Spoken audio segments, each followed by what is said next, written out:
Good afternoon, everybody. My name is Shante Bell. I am the North Central Regional Consultant for Apprenticeship MC. I am the consultant for your program with the Independent Garage Association. I'm going to go over a little bit of basics on apprenticeship, and I will show you what your program entails. And if you guys have any further questions, please feel free to ask, okay? So my first slide is my, let me actually start this.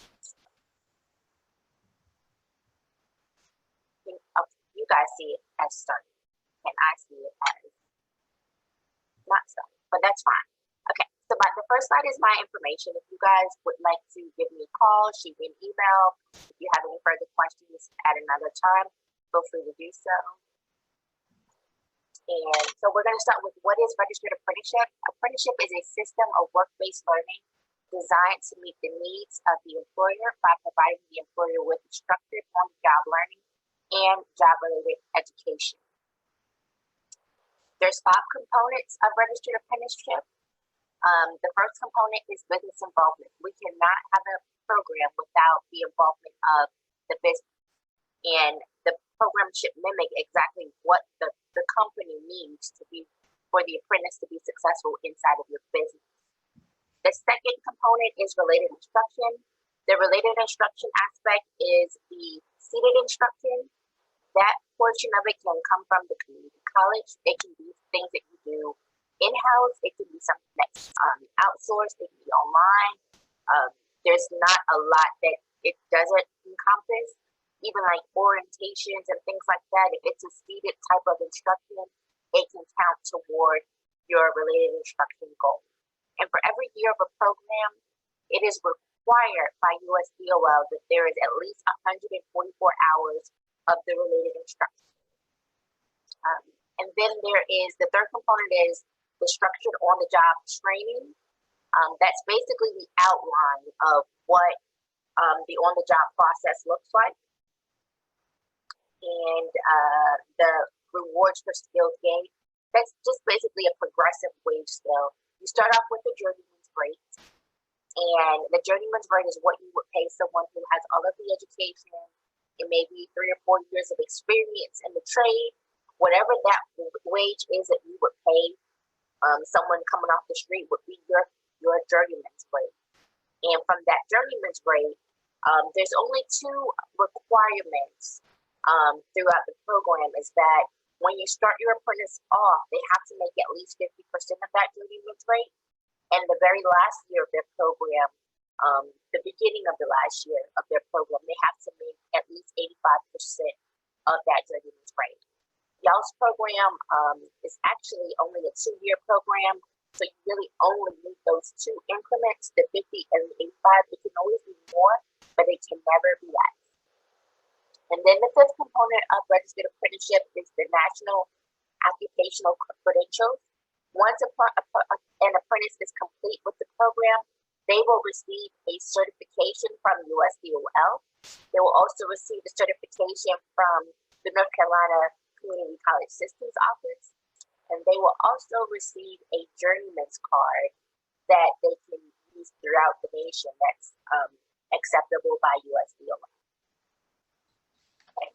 So I'm going to go into the program that we have with the Independent Garage Association.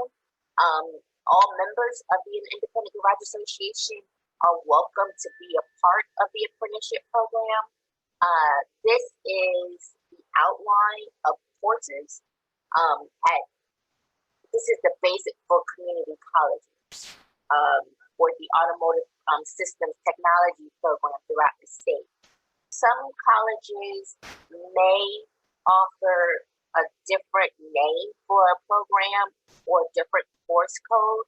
If you run into that, please let Trisha know or myself so that we can add that particular community college's program to your existing program with the Independent Garage Association. So these are the classes here. There's another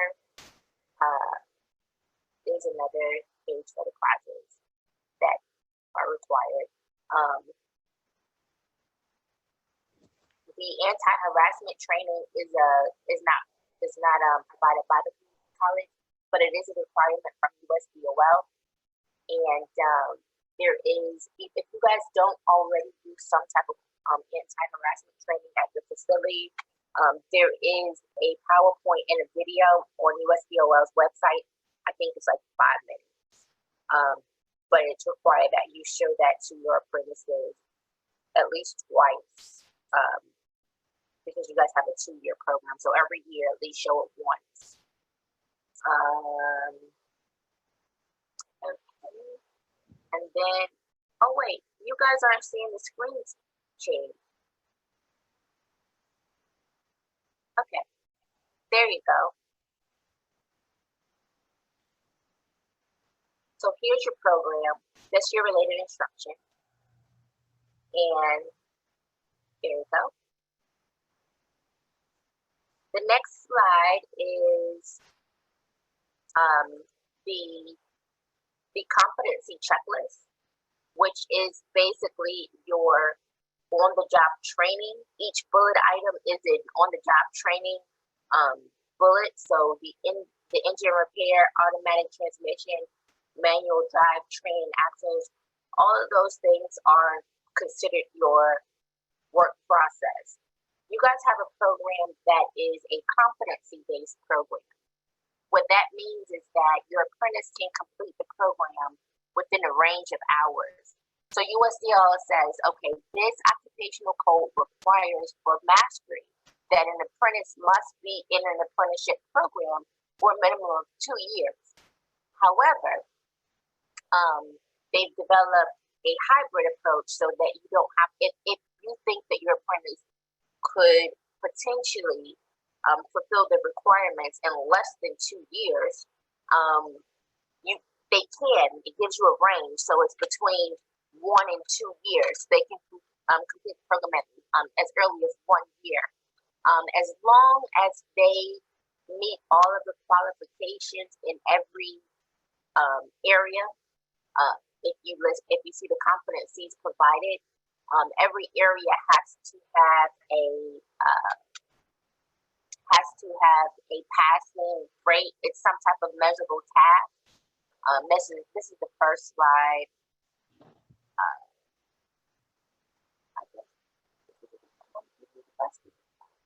But anyhow, that can be provided to you by myself or Tricia if you are interested in developing your program. And that is the on-the-job training. We call it the work process. It's basically on-the-job training. It's the easiest way to break it down to you. Here are the competencies. Sorry about that, guys. More competencies here. Okay, and this is just a breakdown of the wage progression as I mentioned before. For example, if your journeyman's rate is $20 an hour, and I just put $20 an hour because it makes life really easy for me to dissect. So if your journeyman's rate is $20 an hour, you have to pay your apprentice at least 50% of that, which would be $10 an hour. The second wage doesn't really matter if it's a 3-year program. And then the 3rd year of the program would, the apprentice would have to make at least $17 an hour, which is that 85% benchmark. And then the standards, there's a set of apprenticeship standards that we follow. It outlines the responsibility of the sponsor, the responsibility of the employer, the responsibility of the apprentice, and the responsibility of apprenticeship in C. Okay, and it just determines the occupation, the length of the occupation, and the type of program, be it time-based, competency-based, or hybrid. And as I mentioned before, you guys actually have a hybrid program.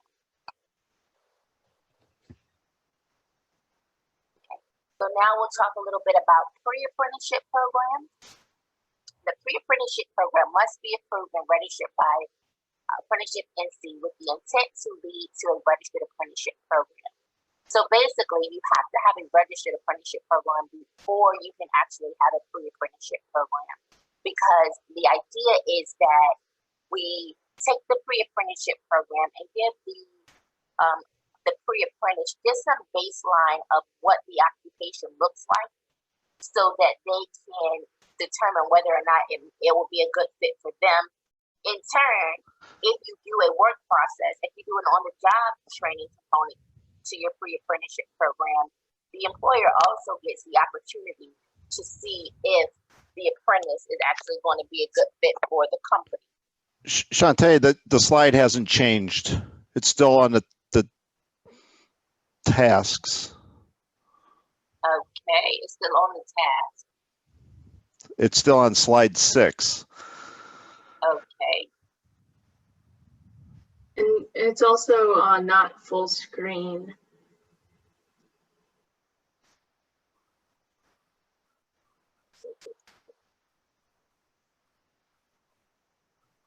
Has it changed yet?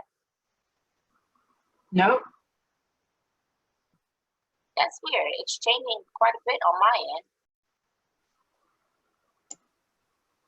Do you have 2 monitors or just one? I have 3.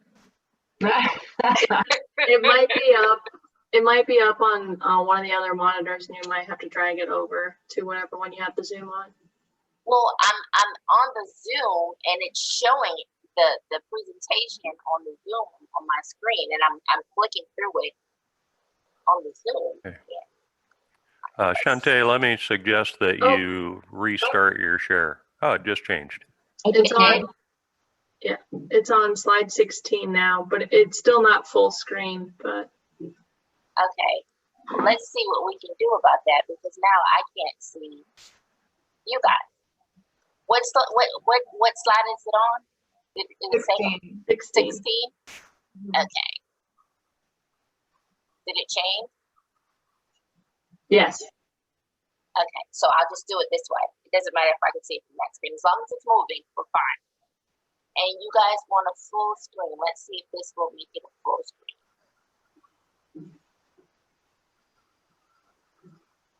Is it showing the full screen? No.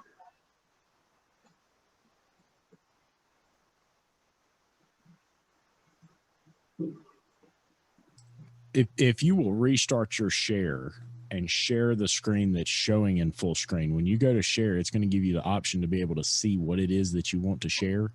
When you share that, if you'll share the one that's in full screen, you should be able to see it, and we should be able to see it too. Okay. Lucas, you're getting a little too good at this air. I've only spent at least 4 hours a day for the past 2 months on Zoom. So. Did that help at all, guys? That looks awesome. Okay, great. All right. So here are the slides that you missed. All right. No worries. And there's your training program for your related instruction. That's more of your related instruction. Here is your competency checklist. In your work process, this is more of your competency checklist. Okay, and then I was talking about the progressive wage scale.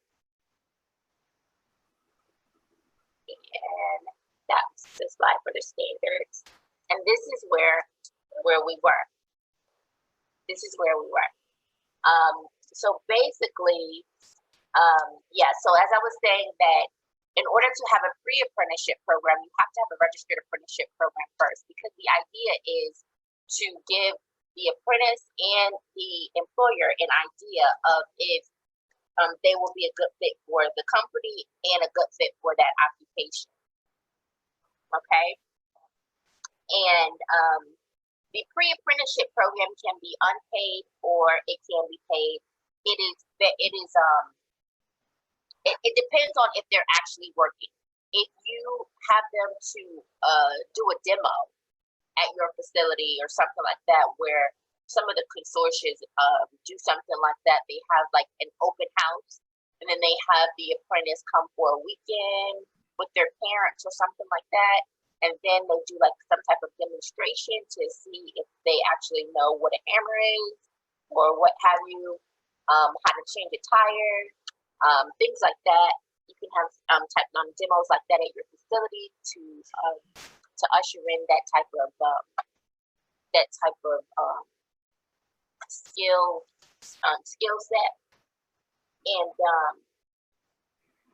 yeah, so the program can be on-the-job training. It can be related instruction. It's not nearly as demanding as the registered apprenticeship program. You can have the related instruction in this one, but you don't have to. You can have the work process, but you don't have to. But you have to have one or the other. And if they're not actually working, you don't have to have a wage scale. Or it can be a combination of all things. And the minimum thing is that the apprentice has to be at least 16 years of age to be a part of the program. And this is the outline of the pre-apprenticeship program that we currently have. This is with Vernon Malone High School in Raleigh. This is the courses that they require the student to take. Maybe you have a high school in your area and you would like to develop a relationship with them and develop a pre-apprenticeship. We could mimic the same type of program throughout the state. And we just need to add it to the program. So once you identify that you would like to have a high school equivalent program with the apprenticeship program in your area, let Trisha know, because she is the manager of your program, and we can take the steps forward to add that to your program. Okay. And this is the on-the-job training portion. As you can see, the hours are very, very much smaller than the registered apprenticeship program. So it's only 132 hours of seated instruction. It's what, 4 courses that they take at high school. And then this is your on-the-job training portion, which is 140 hours. They can do that in the summer or on a spring break or on the weekend or however you decide that it will work for your company. And again, as I mentioned, you don't necessarily have to have the on-the-job training if that's not something that you want to do. Maybe you just want to see the students while they're in school or have them come to an open house at your facility. Okay. So tuition assistance. With the tuition assistance, there's something called a youth apprenticeship waiver. And with the youth apprenticeship waiver, the apprentice can take up to an associate's degree at any community college throughout the state of North Carolina, and the state will pick up the tuition for that apprentice as long as they're in a registered program. And that curriculum needs to be written into your apprenticeship program. Okay. The apprentice must be registered into your apprenticeship program at least by the dates of their graduation from high school. If, in fact, since you guys have a pre-apprenticeship program, the pre-apprenticeship program gives you a little bit of a buffer. So say the kid is graduating from high school, but he's not really sure if he wants to go into an actual full-blown apprenticeship program. Then he can go into the pre-apprenticeship program to get his feet wet a little bit. And that tuition waiver still will carry him on as long as you hire him into your apprenticeship program within 120 days of the date of his graduation from high school. If he's going to go straight into a registered apprenticeship program, then he must be registered by the date of his graduation. Okay, and there's a link there below if you guys want to see the legislation and things like that for that waiver. Okay, and then we have a USDOL state expansion grant. You guys also fall into this category under logistics. And that grant, it actually gives $3,000 for curriculum education per semester. I'm sorry, that says per semester. But basically throughout their time in the apprenticeship program, or up to $1,000 for continuing education. And depending on the availability of funds, sometimes we limit it to just the tuition. But like last semester, because of COVID and everything, we didn't have really high turnout for spending the money. It is a grant, and if you don't spend it, they might not give it back to you. So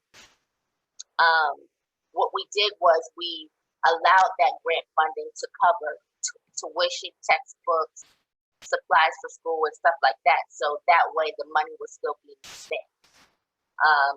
But that will last for the duration of the program. And they don't, with this grant, they don't have to be high school students. They can be folks that are already working with you. They can be folks that you just hire who might be 25, 45, 55. It doesn't matter. They can use this grant as well. Additional benefits. If you have a veteran that is registered into your apprenticeship program, the veteran can also pull from their GI Bill benefits, which means that they can get a check and a stipend from the federal government while they're registered into your program. So they'll get your check and they'll get a check from the VA.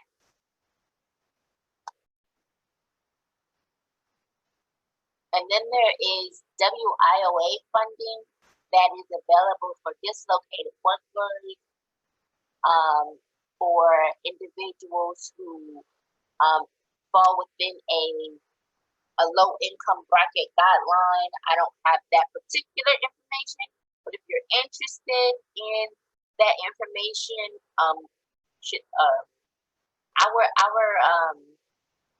network is with Capital Area Workforce. That covers a few counties surrounding Wake County. And basically what they do is they will pay up to 6 months of wages for your apprentice if they fall within any of these guidelines as far as dislocated workers, or they fall between this income guideline. And then there is also another program that they have that individuals may fall under, and that's the Youth Next Gen program. That's for young adults between the ages of 16 and 24. And it targets high school students that may be below the curve, and it also targets high school students who may have dropped out of high school. So if they're between the ages of 16 and 24 and they've dropped out of school, it kind of tries to give them a leg up into trying to actually move into what a career. And that's basically some more of their guidelines. So it's 50 to 75% of reimbursement for 30 days to 6 months. Okay. And your program, as it is written, it would already qualify, so there wouldn't be any additional paperwork that's necessary as far as developing that if you were wanting to use it for the WIOA purpose. And that concludes my slides. If you guys have any questions. Yeah, I think there was a question from Jim in the chat. He says, do you have to be registered in the Pre-Apprentice program before graduating to apply, or can you just go straight into the Apprentice program? You can go straight into the Apprentice program while you're still in high school.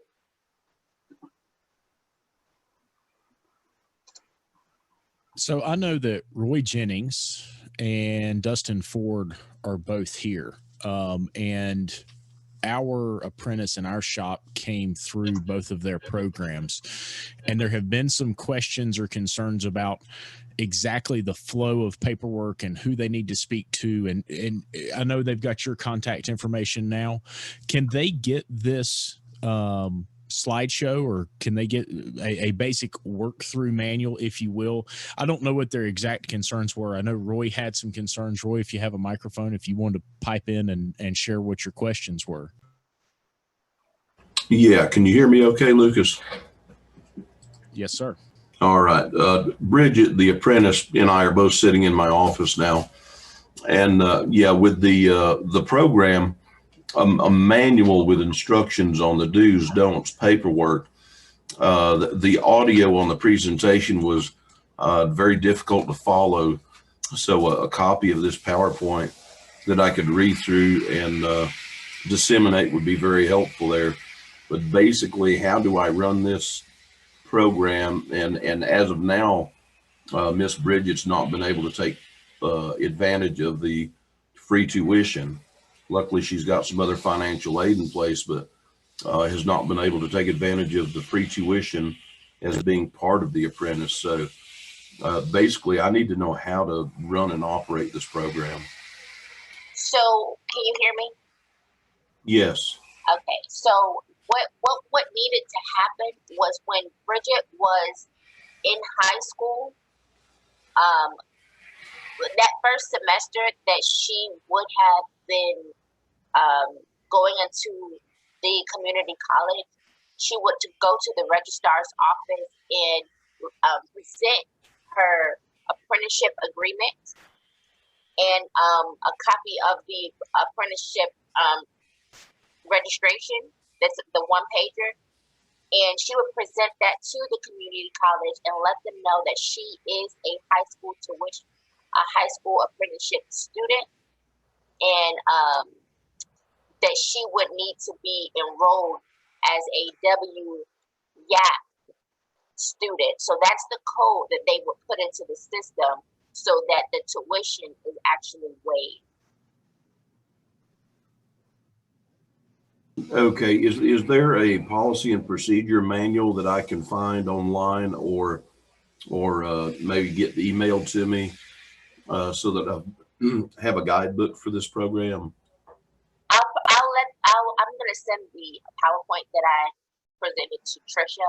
There is a link on that PowerPoint that gives you some more guidance in what that WYAP program is all about and what the community college is. Okay, and from what I could tell from the presentation, the work-based learning has to be part of the program at the community college for all this to work together. Is that correct? Work-based learning. So the term work-based learning is actually, apprenticeship is work-based learning. So in short, yes. Technical terms is with state words and stuff like that. No, work-based learning and apprenticeship is different. But as far as that on-the-job training component, it is the same. Okay, because I'm used to work-based learning being a different set of paperwork and rules compared to what I've learned so far about the apprentice program. Yes, and it is different. It is different from your standpoint. It is different. Okay. And Roy, I can help you with that if when we get together. This is Rick, by the way. Rick. Okay. Okay. Thank you, Rick. And now that's something that has come up, with several of our apprentices, even in Wake County, where they have multiple apprentices registered. They go to register and they have their tuition waiver, and someone is there in the financial office that doesn't know about the apprenticeship programs, and they just, well, we don't know, we can't take this. And of course, they're 18, 19-year-olds and they're, well, oh no, it doesn't work. And then they come back and they have questions. So if anybody runs into anything like that and you want to contact me, I'll see what I can do to take care of finding the right person of contact at each college to make sure that they get their thing coded correctly so that they are utilizing the tuition waiver. And if I can't figure it out, I'm Shantae, and if, you know, we just go through the chain of command until we can get everything straight at each school. But unfortunately, it is, you know, it can present a challenge because not everybody is aware in every school, in every office. So that's why we're here to help you guys with this program and make sure that everything gets done as smoothly as we can. And this grant, this tuition waiver, it's only been in effect for about 3 years. And it hasn't been taken advantage of in all of the counties. So everybody doesn't really know exactly what to do. It's available. It's state legislation. It's available. They just sometimes don't know how to utilize it. And I serve, particularly as the apprenticeship consultant, I serve about 13 counties.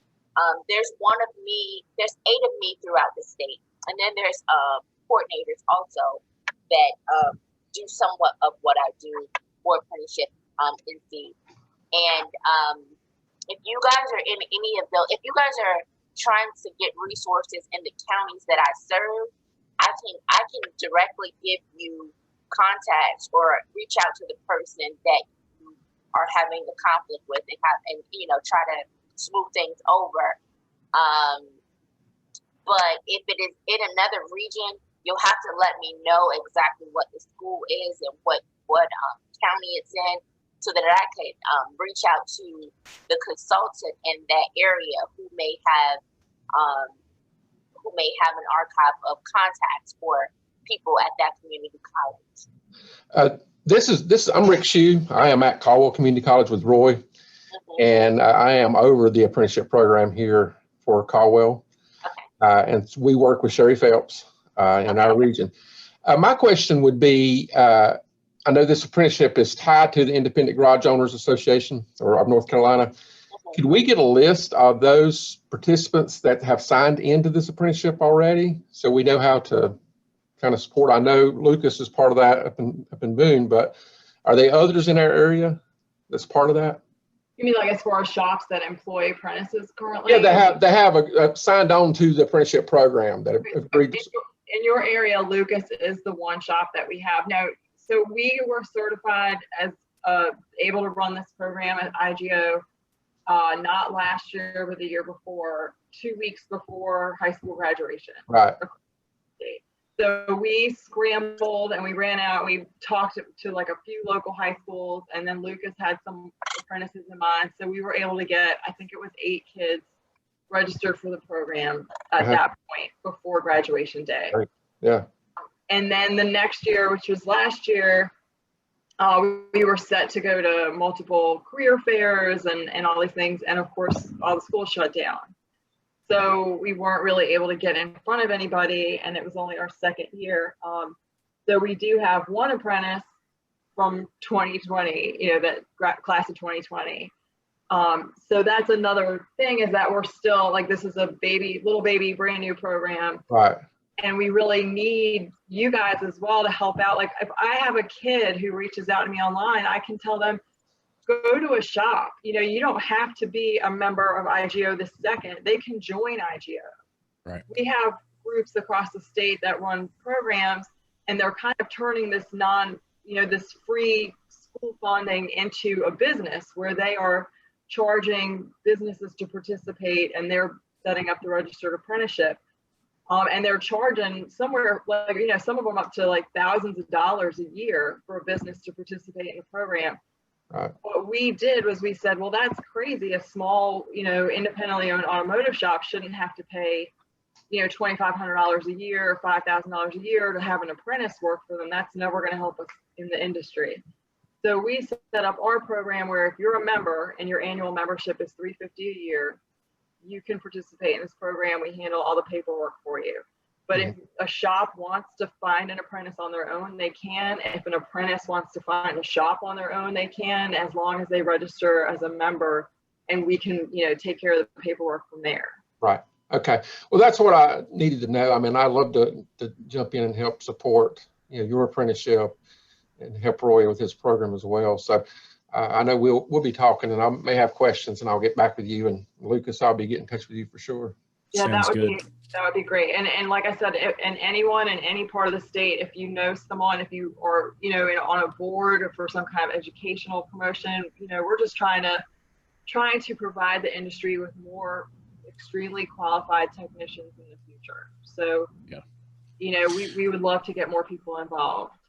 Well, and here's the thing is, if you need help, if you got a shop that wants to bring somebody on, and I've got a couple of shops in Lenore I can talk to and see if we can get something moving. I know Roy knows lots of shops down there, but we can begin to work with some of those shops and make that happen. And I think the key is that if they don't get a taste of what the industry is like and they don't get their feet wet in the industry early, a lot of times they'll get kind of pulled away into other types of trade schools. Right. And that's something that Roy and I have talked about many times, and those trade schools don't serve their students well. So we want to make sure that we keep them in the community college system, which is designed to create a quality technician that fits our needs in the field. And we want to work to make everybody's life better. Right. We want to give them a guide plan and a way to move forward, a curriculum and a process to move through. I'm going to tell you right now, and I posted in the chat, and I mean this when I say it, our operation could not function the way it does without Bridget working in our shop. It just would not be as efficient as it is. So those of you that are in a shop and you're considering bringing an apprentice on, I hear a lot of times folks will say, well, but an apprentice is a lot of work and you have to do this and you have to do that. While we need to put the systems in place that help us guide them through the process without it being an additional task for the owner, service writer, technician, whatever that is, and make it manageable, I'm going to tell you right now, they are valuable. They bring value to your operation, and it is a really amazing process. The other thing is it builds culture in your shop. Because when you take a technician and you take somebody young like that and you put them out there and say, hey, I want you to be part of teaching them how to do this, it emboldens that technician. They really feel like, hey, I'm a part of the industry. I'm not just out here working on a car. I'm more than that.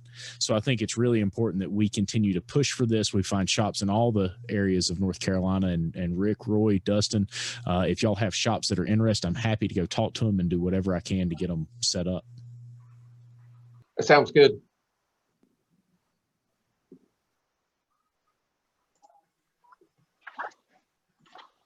So, you know, and again, these, you know, the kids, they have to learn somewhere. They're either going to learn in your shop, which is also going to be, you know, it could also have its fair share of trouble. At least this way, you know, that your new technicians that are just starting out are getting an educational component as well as the in-person training. And down the road, they aren't going to have these gaps in their knowledge like someone who just came, you know, right from their high school into the shop might. So, you know, I think we're going to end up with a lot of really well-rounded technicians if we can just, you know, get the word out about the program, and also that it is reasonable and affordable for shop owners as opposed to some of the other things that they might have heard, to kind of, you know, maybe, you know, stifle down some bad knowledge, I guess, like, oh, it's really expensive to have an apprentice, or I can't afford that kind of thing. And we really try to make it as easy as possible, because our job is just to promote and help the automotive industry. That's our only intention as an association. I have one more question, and I hate to be, but can we get a copy of the apprenticeship agreement, you know, like what the wage scale and things like that that's tied to the program? Actually, we have a website. It's ncautoapprentice.com, and that has all the forms on there. That's got the task list and the agreement and the shop agreement, so everybody can download if you want. You know, if you have somebody that wants to sign up, you have an apprentice that you're ready to hire, any of that stuff is available there. Okay. And Jim's absolutely right. I honestly think it probably starts in middle school, right? When I started working on cars, my dad was saying, son, if you don't start putting some of these cars back together, we're not going to have anything to drive. And, you know, I was 10 years old. I was tearing everything apart. So I think it starts a lot younger than that. And I think that bringing them in and giving them that opportunity to see and shadow and watch kind of what's happening starts something bigger and gets them fired up and gets them started. And a lot of kids don't get that opportunity now. And I think it's sad, because I think a lot of the kids that may be coming into our industry or used to come into our industry, much like probably you and I got started in it, as we got started by getting our hands dirty, if they don't have that opportunity, they never know. And I've got guys who would never have been happy in a 4-year type of degree. They would have never been happy wearing a suit and tie all day. right? They enjoy what they do. And I think that in many ways, we look at the trades as a consolation prize to a 4-year degree. And that's just not the case. You can earn a good living in the trades. I definitely think that we see some other educators and we see some guidance counselors and such that say, oh, well, maybe you're not cut out for a 4-year degree. Let's stick you over here in the trades. Right. And that's sad to me. I would encourage anybody who has questions or concerns. I mean, I think we flesh all this out right here, right now. If you've got questions, concerns, hey, speak up and ask them, right? Because right now is the time to talk about it and get this program moving in the right direction. So, you know, I would love to hear feedback from everybody in the room.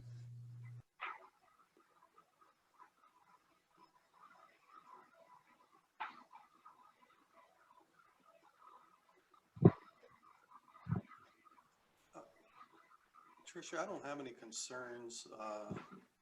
This is Frank Scaletti. I'm Jim's counterpart for the community college system, but I will send Roy and anybody else that's interested. I see Egan and some other Hill and some of the other Gary, Potter, Grant. You're all on this webinar, but I'll send you the waiver form, the waiver document if you don't have it. For that includes the youth apprenticeship waiver that that states they have to begin in high school. With 120 days of graduation, they can get up to a free associate's degree, which I would think would be important to the employers. This is almost, as a former shop owner, I hired young high school students, and so it kind of mirrors what they're doing in the dealerships. This is nothing new. It's great that the IGO is involved, and that independent shops like I owned are also getting on board. There's PTE courses now that we've just had approved that Perkins, our federal grant money, will pay $10,000 per college colleges that are interested in putting students in a pathway to employment course, which can serve as a pre-apprenticeship. It's like the curriculum for the pre-apprenticeship. Roy, you can enroll your students. You can enroll 20 students in a course, have them in a PTE course, and maybe only 1 or 2 are interested in a shop, working at a local shop. But that's 1 or 2 that they'll earn credit for, and then you'll be able to have that student inserted in the high school so that they can gain the youth apprenticeship waiver by the time they graduate. So it's you stick your flag in the ground there, and that'll create that timeline that they need to start while in high school. Yeah, I really agree with that, Frank. And I tell you something, one of the things that I have heard a lot from shop owners, I'm a member of the Auto Shop Owners group on Facebook. And in that group, we have almost 5,000 members. And one of the common things we hear is, well, I don't know, are they proficient? And I don't know that they're going to be a good fit. And I think these programs provide a pathway for the shop owner to be able to understand that. And, guys, we're hearing it every single day from shops. We can't find technicians, right? And it is time that we begin to grow our technicians. We begin to teach these young incoming technicians the way that we've learned and move forward with the industry, because there is going to come a time that you're going to have a really hard time finding technicians. And I'm not talking about a hard time like we're having now. A few years back, I heard Ron Hagan speak. He used to own Westside Auto Pros, and he said something that really stood out to me. He said that he went to hire went to request that a repairman come out to his place to fix an oven. And he said the truck pulled up, and he said, I knew I was in trouble because it was one of my ex-technicians. And he said he walked up and he said, what are you doing? You quit. Why are you working for an oven repair place? And he said, well, Ron, see, they give me a truck and they pay for my tools and they pay for my training. And all I have to do is walk in here and push a button on your oven and it tells me what's wrong. I just order the parts and I come back. I make $80,000 a year. I get all this time off. I get weekends off. Right. And so I think the automotive field has lagged behind. And I think it's time that independent shops, fleet shops, and dealer shops recognize that it's going to take a lot more than just pay to get these guys back in the door, because we've not treated them properly. The apprenticeship program is the pathway to allow us to do that. And it allows us to bring up the best technicians that we've ever seen. Right. The technology is getting so difficult at this point in time that we're not grease monkeys anymore. And we need to start showing consumers that now. Yeah, and to speak, Dustin had a comment about, running into a lot of kids that get interested in the industry from working with their parents or working with their lawnmowers in the neighborhood. My son is actually in our apprenticeship program. He started this year, and he is the kid who went around and found lawnmowers on the side of the road and takes them apart and fixes them and then sells them for cheap back to people in the neighborhood. So, maybe this is a topic for another Zoom, but good ideas for getting even the younger kids in the middle schools and the high schools, how can we get back out there and get this word out as early as possible? Just being involved in your community, participating in things like, any small motors kind of class, but even science Olympiads and robotics and things like that. Kids build things, and you're going to find the kids that are interested, because, fixing cars nowadays is much more like a robotics program than it is just putting things together like it used to be. And you have to have kids that are good, technologically, minded kids who are going to be able to work on the cars of the future. So any way that you guys can get involved the high schools and stuff like that would be amazing. Yeah. And I've got to say this to the shop owners in the group, to the other folks who may not own a shop, maybe you're a service writer, maybe you're an educator that's not in public education. Join the advisory council, right? And go down there and see what's going on and have an understanding of it. And you will learn so much, not only about our industry, but about the future of our industry and about the challenges faced by educators. You need to be involved. Right. And I've heard shop owner after shop owner say, man, what are they teaching these kids? Well, if you went to the advisory council meeting, you'd know. I've never been invited. Did you ever ask? It's your responsibility. So get involved. Don't just sit around and wait for something to happen. You have to be involved in it. And the first step is being in a meeting like this. So one thing that I wanted to touch bases on before everybody left is that you guys are a very big association. And you guys can partner together in your specific region, the counties that are close into a more urban area, to where you guys can develop some type of consortium with a specific community college, so that you guys can say, hey, look, we've got 12 kids that we're going to be putting through your program, and we want you to give them classes only on Fridays. That is something that is going on already throughout the state. If you guys pull together to make that happen, you guys can dictate when you want your kids to go to class. They don't have to leave early Monday, Tuesday, Wednesday, Thursday, and then only can work one day of the week, a full day. You guys have so much more power than you guys understand. And I just wanted to throw that out there. That's fantastic advice. Yeah. So I'd like to throw something in. We ready? Yes, John, go ahead. We are having a lot of struggle in Guilford County. We're not in the classroom, and the instructors are falling apart. Our tech prep administrators have all been let go, reorganized, and it's in shambles. And it's got a lot to do with the pandemic. And I think, Jim Presley, you can attest to it. Guilford County is probably the least organized compared to what we were 3 years ago, with Bob being let go. And how do we get that back? Who can help us? Because we lost all our momentum.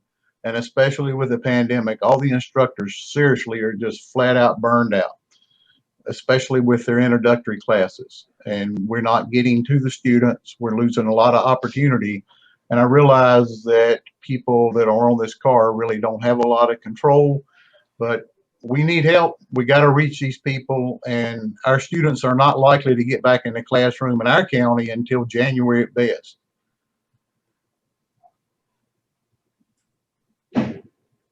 John, we can talk about. I lost volume. I can hear you. Good.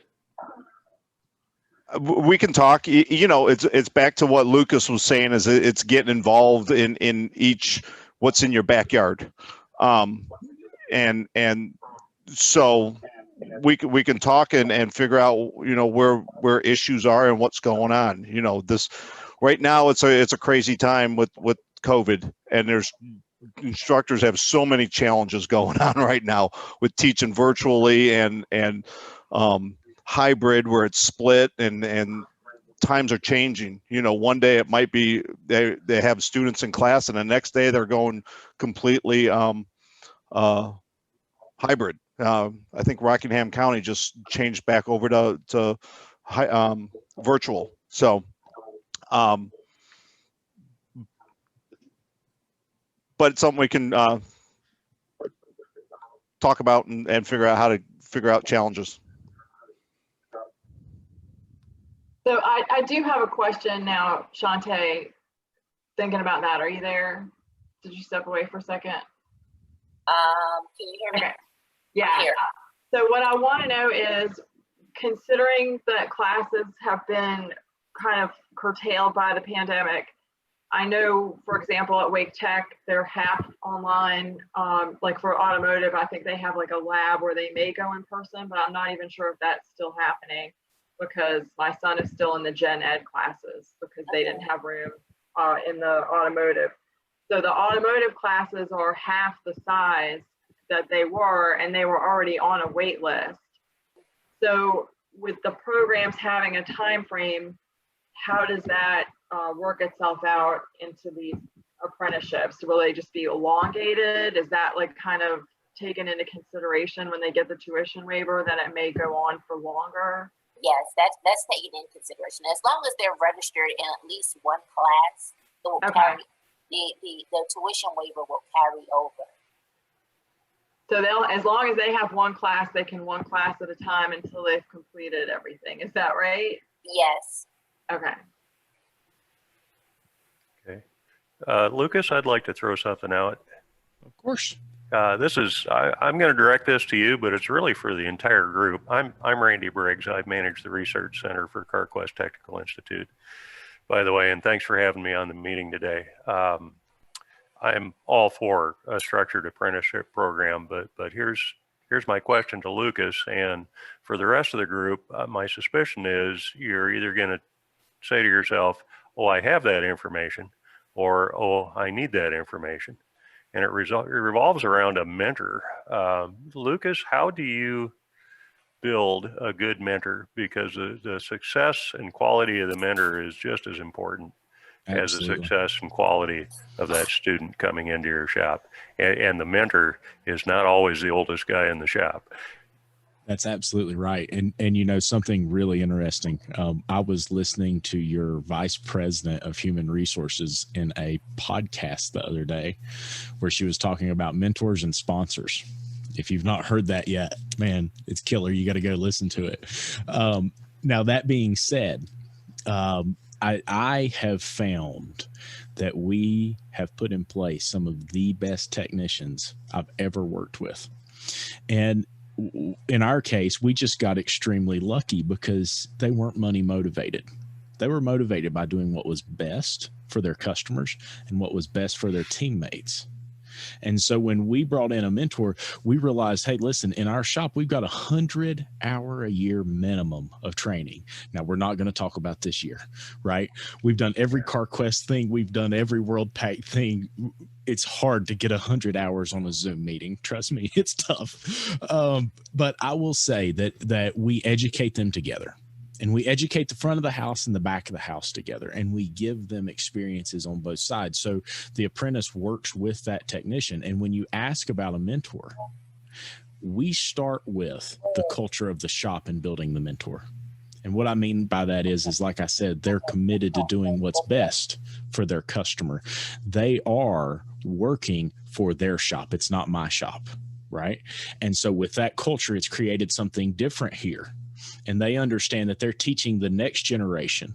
And it's very important that when they teach Bridget something, they teach her the right way to do it. And if they don't know, it's really interesting to see, because a true mentor will stop if they don't know the answer to a question, and they'll go find the answer. They'll point them in the direction they need to go to find the answer. So that's been something that I wish I could tell you how to do it. it came from an amazing team with an amazing culture just because we believed in doing what was right here. Well, it sounds like you have an awesome model, and I recognize that a good mentor does not mean you go down a checklist of qualities. It is kind of magical, as you said. Absolutely. And we came down there. I think the last time we were at the Research and Development Center, we took everybody into a room, and Jim Concona sat down and he drew up this thing on the whiteboard about this process of testing. Right. And I'm sure you've seen it. We've all got it saved on our cell phones. And on that whiteboard, he went through the processes of diagnostics.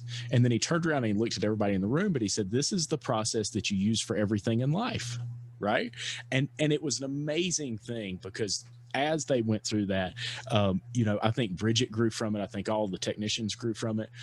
But Jim's leadership through this for us, and Peter's leadership through this for us when we first started on this pathway, was a really powerful tool because they sat us down and said, hey, this is bigger than what you realize when you go to teach somebody else. Here's the pathway. And that has been phenomenal for the shop. And I think the guys really took it to heart when they came back into the shop. Not only did their diagnostics improve just from an hour conversation, but their thought process when mentoring and teaching the next generation of technicians completely changed. Okay.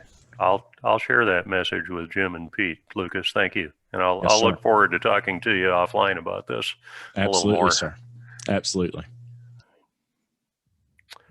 Jim, by the way, Jim Presley just put up a link to SP2, a mentorship article. So everybody can see that in chat. Thank you, Jim. So SP2 had a online course with mentoring that they were getting out there, it went over the different areas with mentoring and students and the mentor and the management and everything else. So I don't know where that sits right now. Haven't talked with Kyle lately, but that was a link. I'll reach out and get more info. We initially went through that. So I went through the program. Okay. And it was a powerful program. At the time, it was free. Like you Right. said, I've not talked to Kyle either in a long time, but at the time that we registered for it, it was free. I'm not sure if it still is or not, but it was a very powerful program. But I've got to say that just a few minutes with some true educators and them giving us perspective on leading. And that's why I say the advisory council is so important. Going and touring somewhere like the Research and Development Center with folks who have been in education for a long time or see what it is that these technicians need and the way that they learn, right? Because I think one of the biggest things that the shop owners miss is they bring somebody in and they say, go out there and fix that. Right. And when I started coaching with my shop coach, he said, your biggest problem is you bring new people in, you take them to the end of the dock, you kick them off the edge of the dock and say, I hope you can swim. Right. And that was my biggest problem is I continued to do that over and over again. And that's not how people learn. Right. In some cases, we learn that way, but it's a very, very important process to learn and understand how we learn. Right. And if you understand that when you go to teach a new technician, a new apprentice, how something works and why we do it this way, it makes life not only a lot easier, but it makes it more fulfilling for both parties involved.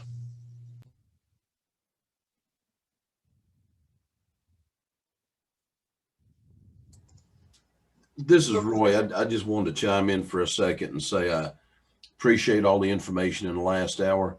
Miss Bridget and I need to go to class right now, but I'd like to get involved with more of this conversation and learn more about the process so that we can do it and do it right, both for the college and the community. And you made Bridget blush, bragging on Well, her that life. don't take much. All she's got to do is let her hair down over her face and she's blushing. Well, yeah, she's looking like Cousin Ed over here with that long hair down over her face, but Well, now that I know we can have her 5 days a week and you can teach her on Saturday, we'll just make sure she's working more. as long as she can rake leaves and get my laundry done, everything will be good. Oh, Lord, I don't even want to envision that. But she is one worth bragging over. We are proud of her here at the school, and I know Lucas is. Absolutely. And this is a good thing to get off the ground and just get everybody educated on what we need to do. And Frank, I'd like to learn more about this PTE program that you were talking about, and get some more information on that. Anything we can do to learn and grow. And, you know, for those with the community college system, some of the instructors I see on here across the state, Carl and all, if there's anything that we can do to help each other during times of the pandemic, with resources or thoughts or just a shoulder to cry on, reach out to me, and let's lean on each other and do what we can for our students. And if anybody on here, just to bring up as well, Roy, if anybody is an educator and they're not a member for IGONC, you have the ability to be a free educational member. So please make sure that you sign up so that you do get the information when we put it out about the apprentice program, and that we can add you to our private Facebook IGONC members only group, because then we can get you in on all of this and we can really work together more efficiently.